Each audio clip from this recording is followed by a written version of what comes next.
سلطان غیاث الدین بن سلطان محمود خلجی بڑا عابد اور متقی تھا۔ اس نے شاہی حرم میں قرآن مجید کی حافظہ کنیزوں کو یہ حکم دے رکھا تھا کہ ہر کنیز روزانہ قرآن مجید ختم کر کے بادشاہ کی پوشاک پر دم کرے، اس کے بعد بادشاہ پوشاک زیب تن کرتا۔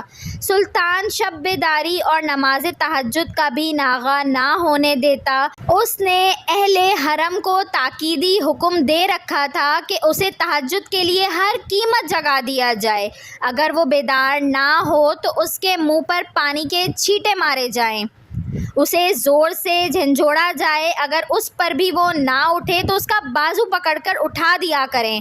ایک بادشاہی طبیب نے سلطان کے لیے معجون تیار کیا۔ طبیب نے اس کی تیاری پر 1,00,000 روپیہ خرچ کیا تھا۔ سلطان نے طبیب کو حکم دیا کہ اس میں شامل اجزاء کی تفصیل بتائی جائے۔ طبیب نے شامل اجزاء کے نام لینے شروع کیے۔ جب سلطان نے طبیب سے ایک نشہ آور چیز کا نام سنا تو کہا، یہ معجون میں استعمال نہیں کر سکتا، معجون کو آگ میں ڈال کر ضائع کر دیا جائے۔